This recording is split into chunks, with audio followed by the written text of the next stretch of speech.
श्रीगुरुभ्यो नमः। हरि ओं श्री परमगुरुभ्यो नमः।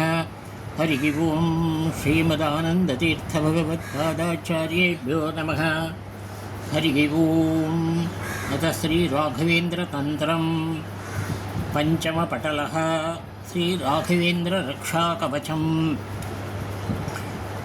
अथ श्रीराघवेन्द्रार्य रक्षाकवचमद्भुतं वक्ष्यामि दंशितो येन क्षेमवान् विजयी भवेत्।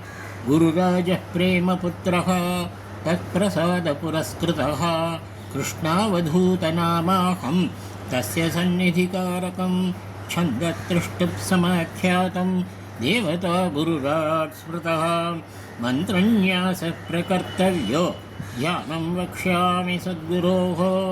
करधृतलगूढं धृताक्षमालं दरविवृते क्षणमम्बुजासनस्थं दरचलदधरन् गुरुं दधानं वरमभयप्रणतेष्टदं स्मरामि। ॐ पूर्वेत्र मां रक्षतु राघवेन्द्रो मां दक्षिणो व्याघ्नपापहन्त अव्यात्प्रतीच्याम् अभयप्रदाता पातुत्तरस्यां दिशि शान्तिकर्ता। आग्नेयभागेऽवतु दिव्यतेजाः नैऋत्यभागेऽवतु दुष्टहन्ता वायुव्यभागेऽवतु वज्रकायो मामीशभागेऽवतु सिद्धिदाता। पायात्सिखां मे श्रुतरामपादः पायात्सिरो मे शशिशीतवृत्तिः। फालं मम व्याद्दुरदृष्टहर्ता भ्रुवौ मम व्याद्भवतापहर्ता। ऊर्चं मम व्यात्कुलशीलशाली नेत्रे मम व्यान्नयनप्रदाता। कर्णौ मम व्याद्भदिरत्वहारी गण्डौ मम व्याद्गरदोषहारी।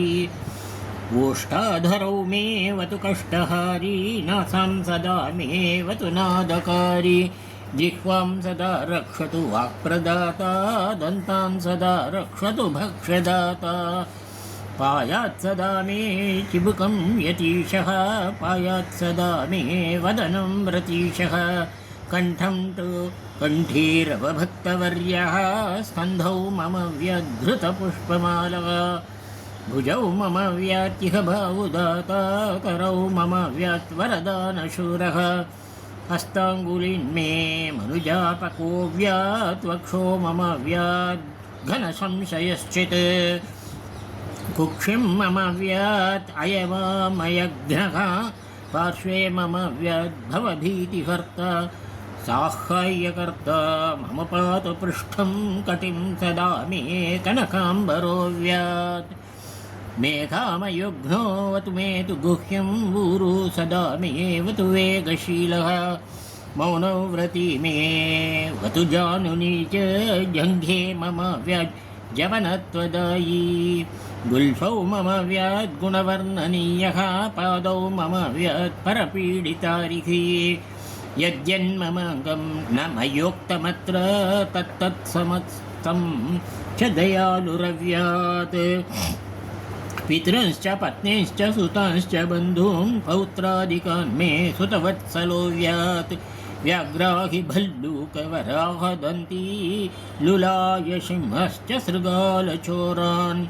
हत्वा च दुष्टान् कृमिविश्चिकाण्डजातान् मम व्याद्गुरुराजदण्डः।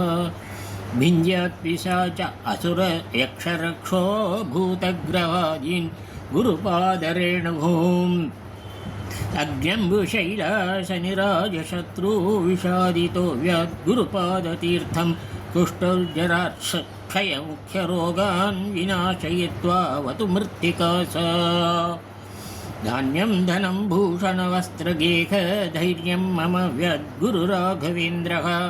राजारिनारी नरवश्यसिद्धिं मित्रादिकप्रेम कवित्वविद्याः।